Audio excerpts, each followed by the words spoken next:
Est-ce vraiment possible d'être libre?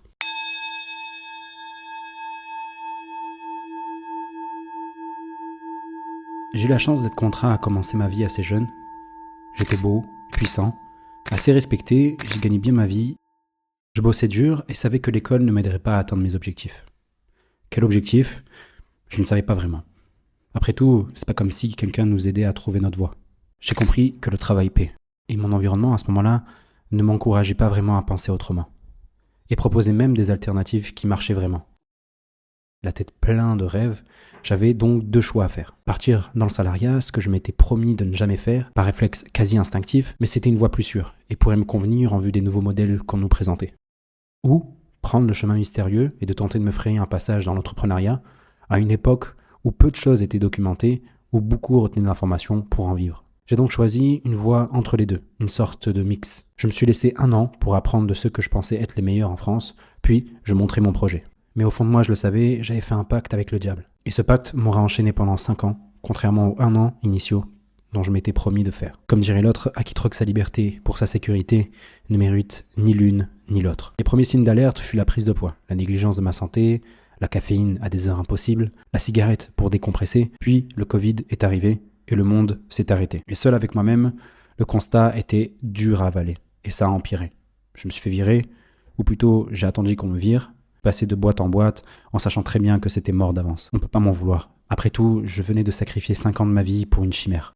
La nuit était devenue mon quotidien, et je me laissais m'endormir tout doucement. Mais le sommeil est propice à une chose, le rêve, ou plutôt pour moi, des visions. Un homme, seul dans le désert, une femme, un oasis. Et je me suis rappelé de moi, il y a 5 ans. Il était encore vivant. C'est tout ce qui me restait de pur. Je me suis donc laissé emporter par le flux.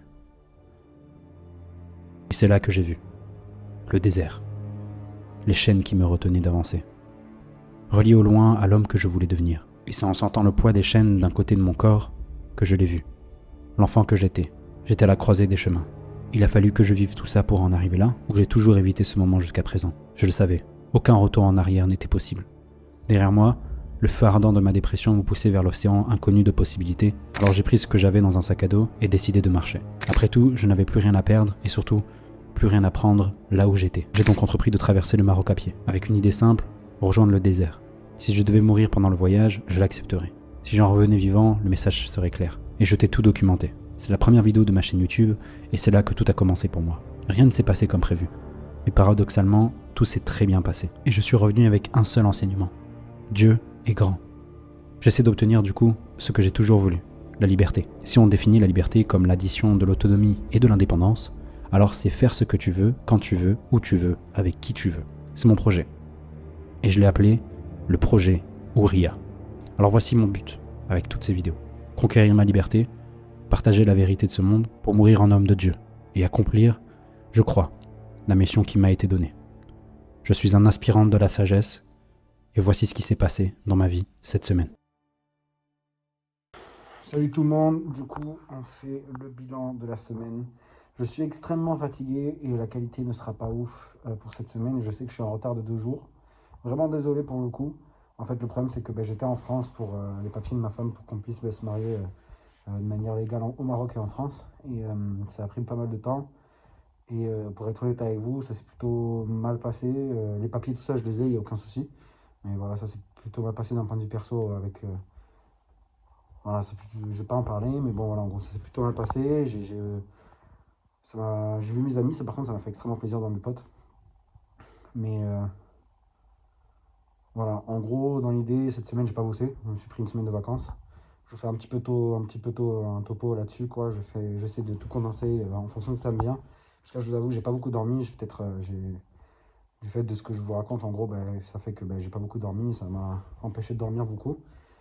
Et je suis très fatigué, là je suis enfin Tanger, je suis apaisé, là ça fait du bien. J'ai vu ma femme, on allait manger dehors quand je suis arrivé, j'ai posé mes sacs. Là je viens enfin de me poser un petit peu et il est tard. Après avoir un peu rangé les affaires, etc. Et fait les prières, rattrapé les prières, etc. Donc voilà, je suis dans mon lit. Et du coup, ce que je vais essayer de vous dire, c'est que tout s'est bien passé d'un point de vue des papiers. Donc la raison pour laquelle je suis parti en France, tout va bien. Mais ça a engrangé certaines choses qui, en fait, au final, ne sont pas des mauvaises choses. Certaines discussions ont dû être prises. J'ai vu mes amis avec qui ça va super bien. J'étais trop content de les revoir. Ça fait presque un an que je n'ai pas revu mes vrais potos. Et ils se reconnaîtront de toute façon s'ils voient la vidéo. Mais voilà, ça m'a fait extrêmement plaisir. J'ai refait du vélo. Parce que savoir comment je fais du fixie. J'en ai refait et c'était dur, vraiment physique. J'ai perdu du poids pourtant, hein. J'ai perdu pas mal de poids parce que je mangeais beaucoup moins du fait de ce que je vous expliquais. Et mis à part ça, on est bien. Aujourd'hui, j'ai réussi à renouveler avant de partir mon client, un de mes clients avec lequel ça s'entend super bien, pour un pack de 20 rendez-vous. Donc j'ai pris un très très beau billet là d'un coup. Ça fait extrêmement plaisir. Il m'a payé mon arrivée en France le jour même. Donc j'étais trop content. Et bien sûr, comme il est adorable, il me dit ouais, t'inquiète, je peux prendre le mois de décembre tranquille pour te reposer, on reprend la rentrée. Et par contre, les deux autres clients que j'ai, il y en a un, bon voilà, j'ai pas forcément de nouvelles. Parce que voilà, je vais lui envoyer peut-être un message, un petit message demain pour lui expliquer un peu la situation. Et il y en a un autre qui est tarpin en fait, ce qui m'a énervé. C'est que le gars, je lui ai pris un rendez-vous qualifié en fait, et genre c'était pas. La meuf te disait, je suis sûr et certain, j'ai la visioconférence. La meuf elle dit, ouais, c'est pas un projet pour le moment, mais en gros à la rentrée, ils vont signer avec eux. Et il me dit, ouais, voilà, c'est un truc qui est dans longtemps, donc machin, et donc ça donne pas envie de bosser quoi. Et donc du coup, j'ai une promesse, donc je vais la remplir jusqu'au bout. Et après ça, je vais quitter mes deux clients, je vais en garder qu'un seul. Et je vais me concentrer euh, pour essayer de trouver en fait d'autres clients qui sont exactement comme le client que j'ai actuellement, avec lequel je m'entends trop bien. Et c'est un peu les étapes que j'ai là sur le mois de décembre, c'est de dresser une stratégie sur l'année 2025. Et mon objectif, j'aimerais bien qu'en travaillant seulement le matin, et en fait c'est l'objectif que j'avais depuis le début, je sais pas, on va faire peut-être un bilan en fin d'année pour vous expliquer un peu mes apprentissages et comment j'ai fait pour me faire bouffer le cerveau en fait, avec tu sais, le TikTok, tout ça, en gros il faut que tu skates, je sais pas d'où c'est venu. Je sais un petit peu, mais on pourra en discuter. Il faut que je réfléchisse en anglais là-dessus. Donc, même si j'ai pas travaillé d'un point de vue pour mon agence tous les jours, de A à Z, et faire des appels, etc., en fait, j'ai plus fait un travail qui a été profond, mais de réflexion. Et c'est vrai que voilà, maintenant ça commence à se concrétiser avec ma femme. On va bientôt se marier. C'est bon, on est sur les dernières étapes là. Là, sur ce mois de décembre, on est marié quoi, officiellement d'un point de vue administratif, mais on n'a pas fait la fête. Donc voilà, il y a plein. Ça, c'est un autre truc à organiser encore. Mais voilà, en gros, dans l'idée, j'ai eu le temps de réfléchir sur plein de choses, sur l'avenir, qu'est-ce que je veux vraiment. Le fait de voir mes potes aussi, de voir où ils en sont dans leur vie, etc. Moi, c'est un bon marquage, mon entourage, pour voir comment les gens évoluent. Moi, je trouve que on est un animal social, donc on évolue vachement avec son environnement. Et c'est vrai que là, il y a eu beaucoup de tournants avec certaines personnes de mon entourage, certains membres de ma famille, etc. Je ne vais pas rentrer dans les détails, mais voilà, en gros, il y a eu des discussions qu'il fallait avoir. Et là, je suis en plein là-dedans, je réfléchis sur ça. Ça va être un mois un peu charnière pour moi le mois de décembre et ça me fait extrêmement plaisir. En fait, je suis assez confiant pour 2025, très très confiant même. Je sais que je vais devoir bosser ma mère pour y arriver, etc. Mais je sais que c'est possible bizarrement, tu vois, genre vraiment, genre je suis assez confiant. Et du coup, c'est un peu le mood que j'ai là, en rentrant de France. Je suis plutôt bien, genre je suis vraiment apaisé. Ça fait du bien d'être au Maroc, parce que j'ai vu des sacrés spécimens quand j'étais en France, je vais pas mentir. Et pour être honnête, j'ai refait un peu, j'avais pas mal de temps libre, parce que d'habitude je montais pour un week-end, des trucs comme ça. Et là je suis parti pour une semaine, et je dois dire, j'ai refait des trucs que je faisais avant quand j'étais en pleine déprime, etc., et que j'étais pas encore ici au Maroc. Et je dois dire que j'ai compris pourquoi j'étais déprimé. Donc les gens, etc., en fait vraiment, moi je le dis et je le redis, tu peux pas vivre en France décemment sans vivre de manière recluse et en étant dans ton coin totalement et vraiment dans ton coin total et être un marginal, genre être en dehors du système, faire des trucs bizarres, et donc du coup, tu n'arrives pas à construire quelque chose de très solide, ou tu dois te vendre à un moment ou à un autre quand tu es un fils d'immigré et que tu essaies de vivre ta religion normalement. Là où j'ai Eden à Tanger et que je peux prier, il n'y a rien, tu vois, je peux même y prier dans la rue, il y a tout le temps un endroit pour aller prier. Quand j'étais en France, étant donné que voilà, j'ai les gens, etc., avec qui je traîne depuis la France et qui sont un peu dans, dans un délire un peu différent que moi je suis, mais avec lesquels je m'entends très bien, je devais attendre la fin de toute la journée, tu vois. Donc je faisais la prière de Fajr, j'étais un des rares à me lever aussitôt, tu vois. Et après, derrière, je faisais mon sport, je rentrais, je priais Fajr à l'heure qu'il fallait, du coup. Et après, ensuite, bah, je commençais ma journée. Et en fait, après, je rejoignais mes potes l'après-midi ou même dès 10h, tu vois. Et où je faisais un peu de sport, j'allais faire du vélo, des trucs comme ça. Et ouais, les gens, les discussions qu'ont les gens, il y a des gens, pour moi, ils ne devraient pas avoir la parole. Je vais pas me mettre dans la sauce parce qu'il ne faut pas trop parler de ça, mais vraiment, pour moi, il y a des types de.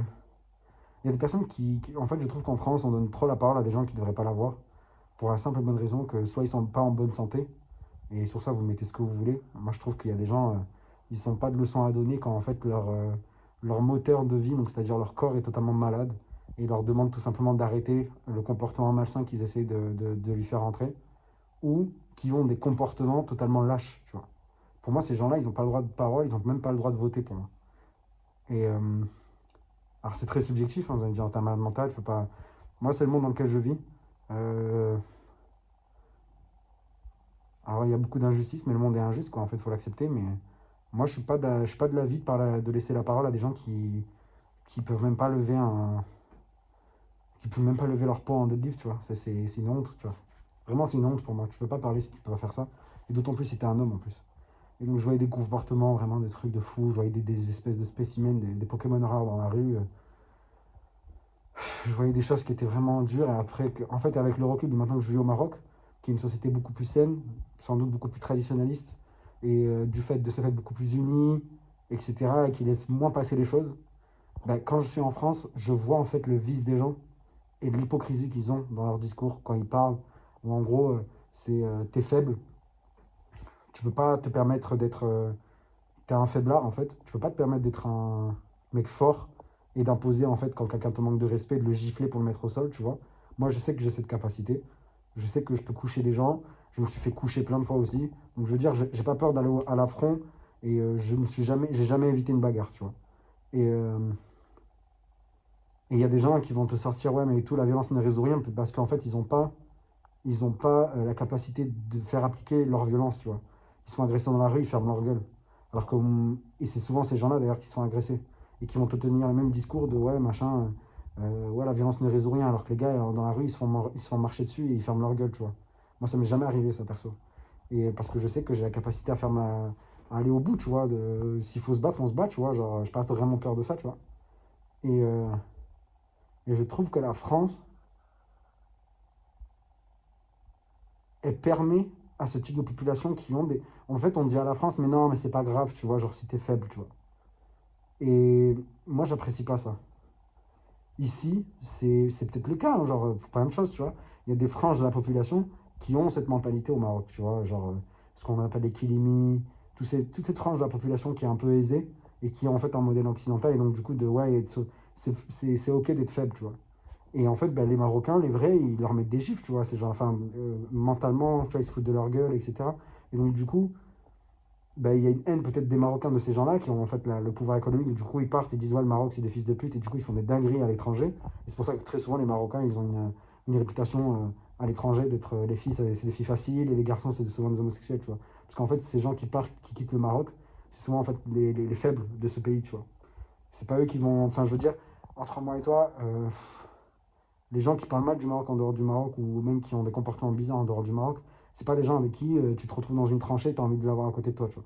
Contrairement à beaucoup de personnes au Maroc que je fréquente dans mon quotidien, vraiment, où je dis putain, lui, si je suis à la guerre avec lui, je suis plutôt serein dans cette tranchée.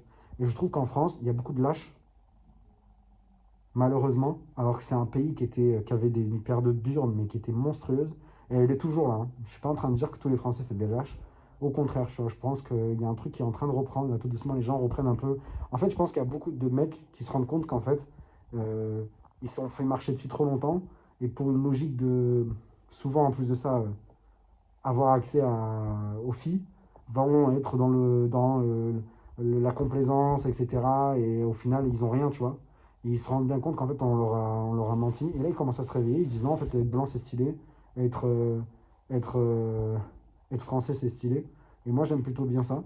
Alors, vous allez me dire, mais t'es un enculé, c'est quand même des racistes pour un arabe et tout, etc. Tu peux pas dire ça. Moi, je trouve que c'est légitime, tu vois. Moi, je suis désolé. Quand t'es dans un pays, tu sais de t'adapter. Et si tu n'y arrives pas, bah, tu pars, tu vois. Et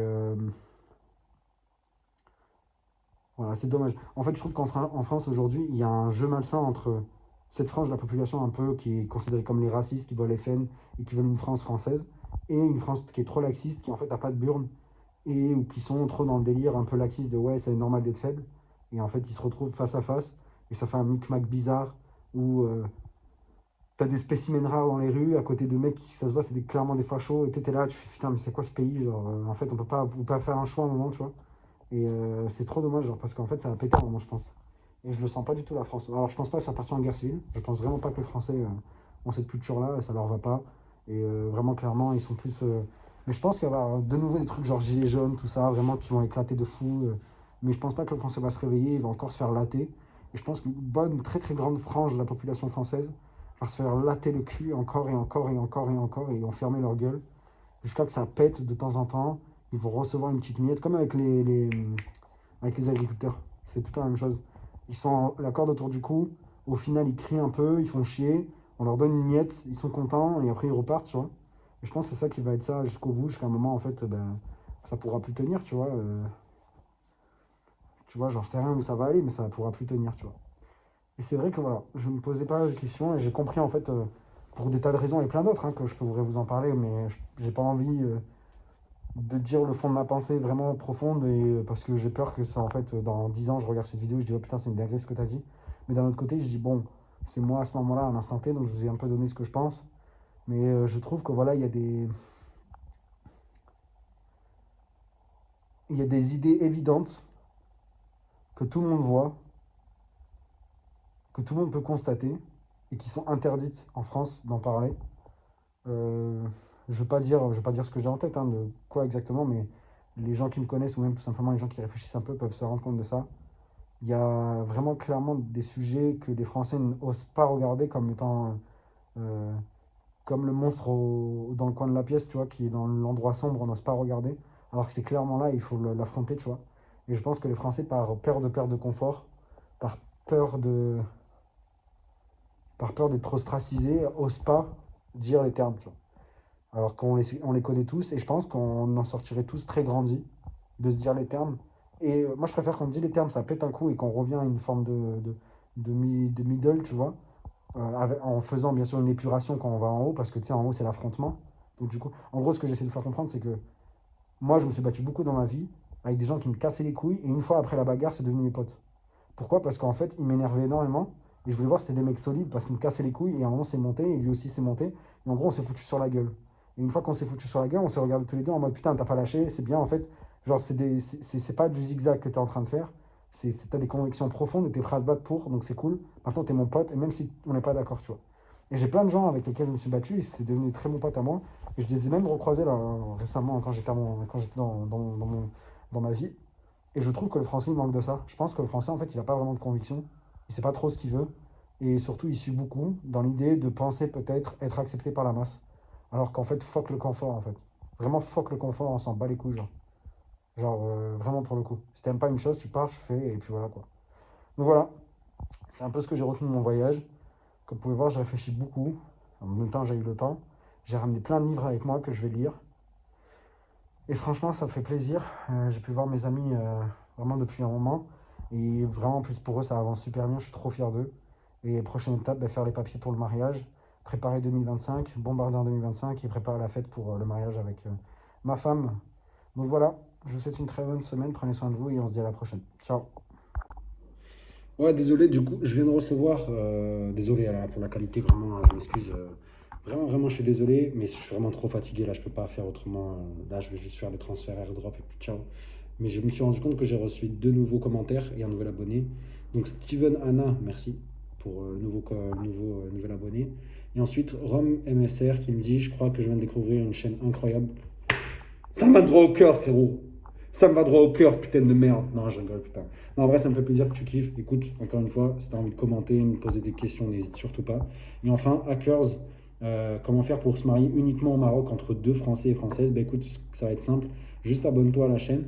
En fin d'année, je vais faire une vidéo complète qui explique comment faire sa hijra de manière générale. Le meilleur moyen pour faire sa hijra. Bref, tu as compris l'idée. Comment te marier avec une Marocaine, tu as toutes ces questions-là. Donc en gros, dans l'idée, voilà, prépare tes questions frérot et je te poserai tes questions.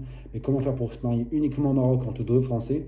En attendant, ce que tu peux faire, c'est me répondre que est-ce que toi ou un de tes, toi ou ta femme ont la double nationalité? Ou est-ce que vous êtes tous les deux marocains ou pas? Ou juste vraiment vous êtes tous les deux français, vous n'avez pas d'autre nationalité? À ce moment-là, je pourrais potentiellement mieux t'aider. Voilà. Donc frérot, ben, je te laisse tranquille, tu prends soin de toi et merci beaucoup encore pour les commentaires. Vraiment, ça me fait chaud au cœur, sachant que j'étais mort là depuis ces derniers jours, donc ça me motive encore plus à faire les vidéos. Merci beaucoup les frérots. Prenez soin de vous, bisous.